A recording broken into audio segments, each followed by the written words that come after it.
हरे कृष्णा। राधे राधे। आप सभी को पुत्रदा एकादशी की ढेर सारी शुभकामनाएं। आज के वीडियो में आप जानेंगे कि पुत्रदा एकादशी कब है, व्रत कब रखें, पारण कब और कैसे करें, एकादशी के दिन क्या खाए और क्या न खाए। तो चलिए जानते हैं। पुत्रदा एकादशी जैसे नाम से ही पता चलता है, इसका अर्थ है पुत्र देने वाली एकादशी। इस दिन वैवाहिक दंपति को व्रत रखना चाहिए और विधि पूर्वक पूरे नियम धर्म के साथ पूजा पाठ करनी चाहिए। इससे संतान प्राप्ति का आशीर्वाद मिलता है। इसके साथ ही भगवान विष्णु और शिव जी अपने भक्तों को सुख समृद्धि का आशीर्वाद देते हैं। यही नहीं, एकादशी व्रत करने वाले के दुख दर्द भी दूर होते हैं।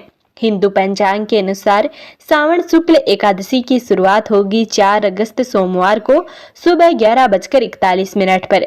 वहीं एकादशी तिथि का समापन होगा 5 अगस्त मंगलवार को दोपहर 1:12 पर। ऐसे में उदय तिथि होने के कारण पुत्रदा एकादशी का व्रत 5 अगस्त मंगलवार के दिन रखा जाएगा। पुत्रदा एकादशी की एक पौराणिक कहानी भी प्रचलित है। पुत्रदा एकादशी की कहानी के अनुसार राजा सुकेतुमान और रानी सेवैया की कोई संतान नहीं थी। संतान न होने की वजह से राजा रानी दोनों ही बहुत दुखी रहते थे। संतान प्राप्त करने की कामना के साथ एक बार राजा सुकेतुमान वन में जाकर ऋषियों से मिले। राजा सुकेतुमान ने ऋषियों को अपने दुख का कारण बताया। इसके बाद एक ऋषि के द्वारा उन्हें बताया गया कि पुत्रदा एकादशी का व्रत करने से आपको संतान प्राप्ति अवश्य होगी। ऋषि के निर्देश पर राजा ने रानी के साथ मिलकर विधि विधान से पुत्रदा एकादशी का व्रत रखा।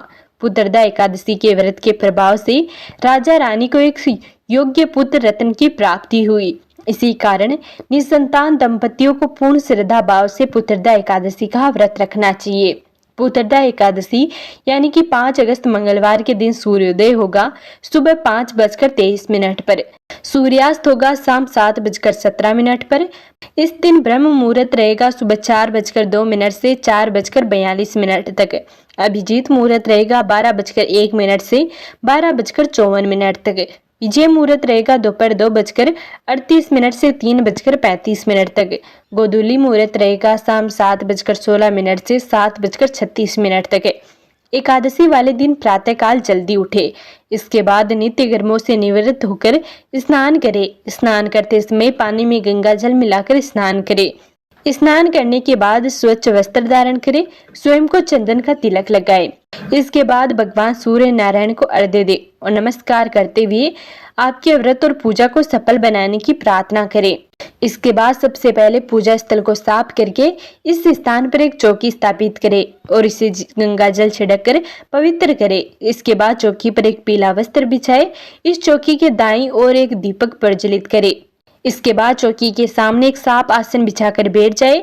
जलपात्र से अपने बाएं हाथ से दाएं हाथ में जल लेकर दोनों हाथों को शुद्ध करें। अब स्वयं को तिलक करें। अब चौकी पर अक्षत के कुछ दाने आसन के रूप में डालें और इस पर गणेश जी को विराजित करें। इसके बाद चौकी पर भगवान विष्णु की प्रतिमा या तस्वीर जो भी आपके पास हो उसे स्थापित करें। अब स्नान के रूप में एक जलपात्र से पुष्प की सहायता से जल लेकर भगवान गणेश और विष्णु जी पर छिड़के। भगवान गणेश को हल्दी, कुमकुम, अक्षत और चंदन से तिलक करें। इसके बाद वस्त्र के रूप में उन्हें जनेऊ अर्पित करें। इसके बाद पुष्प अर्पित करके गणपति जी को नमस्कार करें। भगवान विष्णु को रोली चंदन का तिलक करें। कुमकुम, हल्दी और अक्षत भी चढ़ाए। अब ओम नमो भगवते वासुदेवाय मंत्र का जप करते हुए भगवान श्री हरि को पुष्प, जनेऊ और माला अर्पित करें। इसके बाद भगवान विष्णु को पंचामृत में तुलसी दल डालकर अर्पित करें, क्योंकि भगवान विष्णु को तुलसी दल बहुत ही प्रिय है। इसलिए भगवान विष्णु के भोग में तुलसी अवश्य शामिल करें।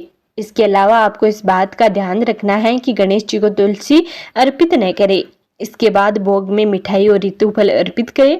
विष्णु सहस्त्र नाम या श्री हरि सर्वोत्तम का पाठ करें। अंत में भगवान विष्णु की आरती करें। अब सभी लोगों में भगवान को चढ़ाया गया भोग प्रसाद के रूप में वितरित करें। इसके बाद भगवान श्री हरि विष्णु से पूजा में हुई गलतियों के लिए समायासना करें। पुत्रदा एकादशी का व्रत 5 अगस्त मंगलवार के दिन रखा जाएगा। वहीं एकादशी व्रत का पारण 6 अगस्त बुधवार के दिन किया जाएगा। इस दिन व्रत के पारण का जो शुभ मुहूर्त है वह रहेगा सुबह 5:45 से 8:26 पर। इस समय के बीच में आप एकादशी व्रत का पारण कर सकते हैं। पुत्रदा एकादशी व्रत पर जो साधक उपवास रख रहे हैं वे दूध, दही, फल, शरबत, साबूदाना, बादाम, नारियल, शकरकंद, आलू, मिर्च, सेंधा नमक, राजगीर का आटा आदि चीजों का सेवन कर सकते हैं।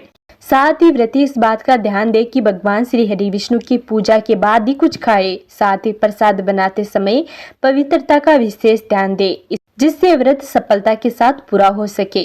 अगर पुत्रदा एकादशी पर व्रत कर रहे हैं तो अपने भोजन का पूरा ध्यान दे, क्योंकि यह व्रत को सफल और असफल बनाने में अहम भूमिका निभाता है। बता दें, व्रती को एकादशी व्रत के दिन अन्न खाने से बचना चाहिए। इसके अलावा स्थिति पर तामसिक भोजन जैसे मांस, मदिरा, प्याज, लहसुन, मसाले, तेल आदि से भी दूर रहना चाहिए।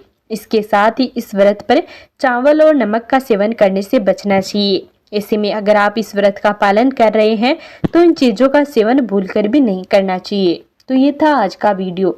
अगर आपको इसके बारे में और अधिक जानकारी चाहिए तो प्लीज़ हमें कमेंट करके ज़रूर बताएं, और वीडियो पसंद आया हो तो प्लीज़ वीडियो को लाइक कर चैनल को सब्सक्राइब जरूर करें।